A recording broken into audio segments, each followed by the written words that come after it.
Hello and welcome to another yoga breakdown. This week we are going to be discussing Warrior 3. So this kind of caps up our 3 warriors. Of course there's other variation warriors as well, and I don't know if we even did CrossFit Warrior in the past, but out of the 3, the Warrior 1, 2, and 3, this is Warrior 3 and kind of ends our warrior unit. So I hope you've been enjoying and been able to watch the other videos. And if you haven't, I'll make sure that there's a link below for you as well. So Warrior 3 is one of my favorites. It's one of my favorites because it is a balancing pose, and I really love balancing poses, but it's also a strength bearing pose and another one of those versatile poses you can move in and out to other things.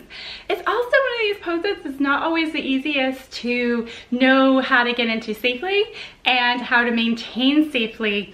And I think a lot of times we see people with a long straight line and want to be exactly like the yoga journal photos when our bodies may not be yoga journal ready quite yet, or we might already be there and it might be like so easy to get into, no problem. And so we need to start thinking of how to shore stuff up, maybe build some strength, maybe hold it for longer, something like that that can really get us like we're happy with this pose.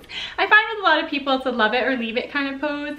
So there's not many people that I've talked to that are kind of in the middle about Warrior 3. They seem to love it or leave it. So anyway, let's dive right into it. All right, this is one of those poses I want to show you from the front and then from the side, so you can kind of see what I'm talking about as we discuss this pose. So there's a number of ways to get into this pose. I'll show you one.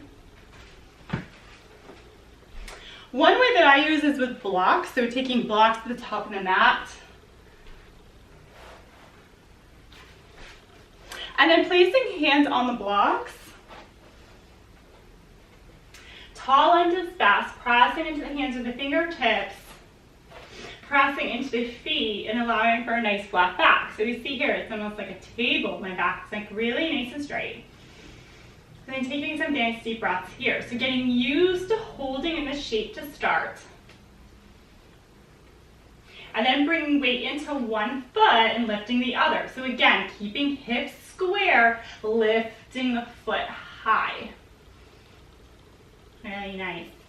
And when we're up here, if the hips don't feel square, and I'll start to release my hip here, take a nice inhale and exhale, and I can show you what happens here. So say I lift my hip and it comes up a little bit. All right, so now I'm off the midline and my hips aren't square. What I'm doing is I'm drawing awareness to this hip and drawing the hip into my body. So see that change?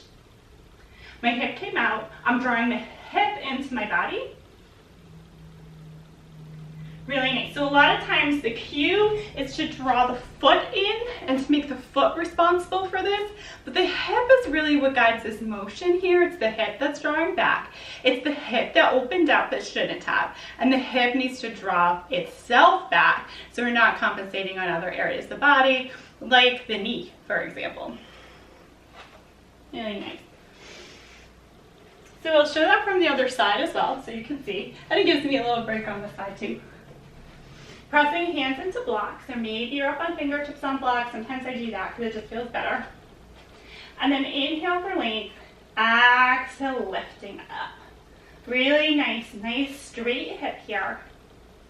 Hip is square, and then just holding on to here. And then from here, you can do a lot of other things, some kind of movements, dynamic movements, and just kind of showing you a couple, and kind of get into some core support here.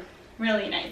So that's one of the areas to do it. And then you could always from there draw the hands up and start working there. Another way of doing it to know whether or not this is, if you're appropriate aligned but you're still upright, so you don't have hands on blocks, is to do something that's called more of like a seesaw effect. So allowing for, as your leg comes up, the top of your body comes down, so it's almost like a seesaw. So your hips are like the bridge of the seesaw, and you're coming in and out like this. So I will show you that example. In this case, hands are at hips, and I'll show you from the side so you can see a side view. Inhale here, we're bringing weight into the left foot, and then we're drawing the right foot up, and only the foot and the leg only go as high as my chest can go low. And then maybe arms come back into Valeriekasana. Maybe hands come to heart center. Maybe they come forward. And then inhale, coming right back up and letting that go. So I'll show that on the other side and then face forward. Inhaling for length here. And then exhale, hips are forward and only. So it's like a toggle. I'll show myself toggling so you can see. Kind of like a long Tadasana spine. So that mountain pose, definitely flip over to my video on Tadasana. And then staying here, hands can go into a number of different areas now. And then bringing that back up, really nice. From our forward facing, I'll show you what it looks like before. So inhaling here. Exhale, pivoting it. It takes a lot of concentration to do it this way. Really pressing into the standing foot, pressing back on the floating leg.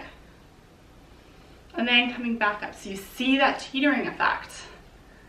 Really, really strong here, not dumping into anything. Everything in my body is working. My hip turned out there, so I allowed for my hip to draw back in.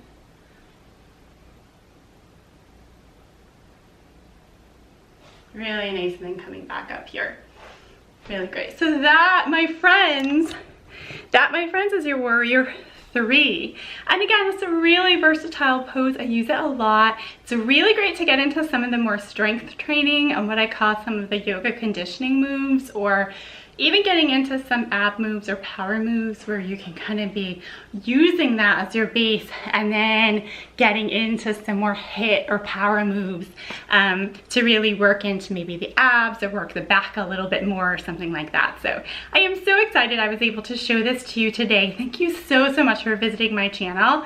Definitely hit the subscribe button and the notification bell so you know when the next yoga breakdown is. I am excited. I'm planning the next series for you and I'm so excited for it. Don't know what direction we're going in yet, but I think it's going to be a good one. Definitely we're going to have to get triangle in there and maybe throw in a balance just for good measure. I'll see you next time. Thank you so much. Namaste.